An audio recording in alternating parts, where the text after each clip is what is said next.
All right, folks, welcome back to the final segment of the Creations, hour and a half for today of August the 23rd, 2005. And Jared's on the phone telling us why he believes in evolution. Go ahead, Jared, give us the final word. Okay, so can we talk about the bird hip versus the lizard hip thing? Sure, I have to do it kind of quickly. I do have a lot of folks waiting. And how long have you been on there, Jonathan? A while. It doesn't say anymore on the phone. Oh, okay. Okay, do you have that image that, did Jonathan send you that image of the... I got all kinds of things flashing at me here. Let me click on something. The Dinosauria one, right? Yep. Oh, got that one already. Dinosauria, okay. Huh? From Monkey Key 88, is that? Yep. Okay, I see the different hips. There you go.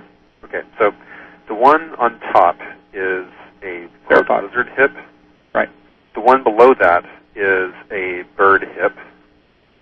And the one on the top right is an Archaeopteryx hip. Both Figure 1 and Figure 4 say lizard hip on mine. Yeah, because Archaeopteryx had a lizard hip. Figure 5 says a bird hip. Right.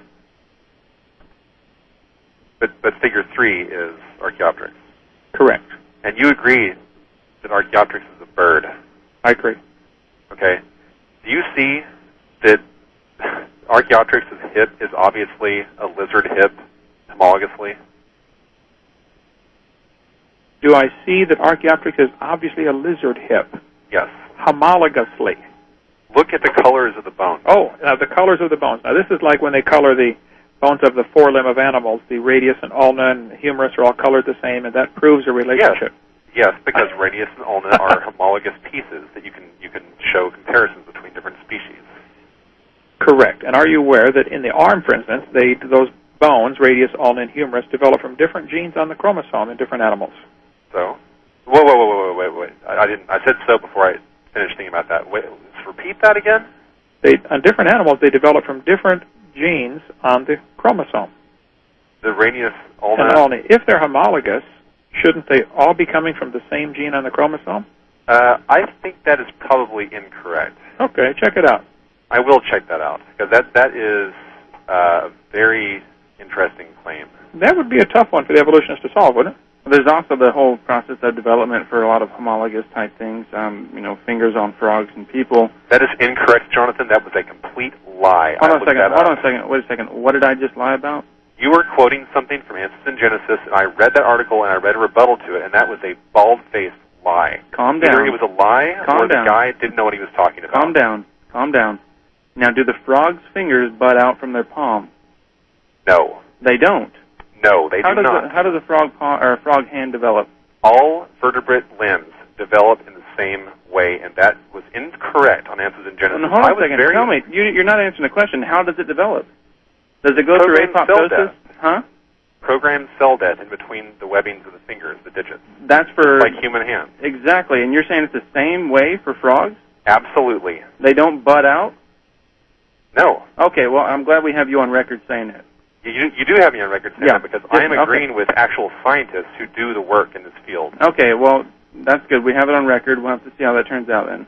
Yep, because I was upset at that, because when I went, I'll be honest with you, I went to Answer Genesis and I read that article, and when I saw that little image that you're referring to, I was so shocked. I was like, my God, this is an actual piece of evidence against the common ancestry of frogs and humans. And I went and researched it, and that's when I found out that it was incorrect. Okay, well, I think you've established your position. We'll see how it turns out. And, have you ever watched, what's that, Orange County Choppers, those guys up there that build the motorcycles? They build those fancy motorcycles for $100,000. They all follow the same plan. They start with a frame, and they bring in a motor from someplace, and, they're similar design to all these wildly different machines. That's got to prove something, Jonathan.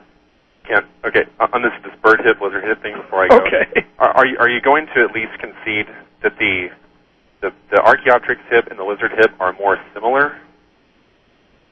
It looks to me, without, of course, looking at somebody's colored picture, no. I would say that somebody has got the three same crayons in their box, the pink, the green, and the blue, and I think that these differences, you'd probably find many more similarities between the Tasmanian wolf and the American wolf. Hold on. These hip girdles are all facing the same direction. They have a little picture of a theropod there aiming to the left to show you the orientation of the hips. Uh-huh. Do they have the rest of the skeleton with that someplace where I can see which one is actually facing which way? Of course, they give you the genus names right there if you want to go look them up. Archaeopteryx and Dinoc. Sure. Okay. All right, we do have a lot of folks want to get on the program. Just call in tomorrow, and I'll get time to look at the hips here. Okay. All right? Bye. Hey, thanks a lot.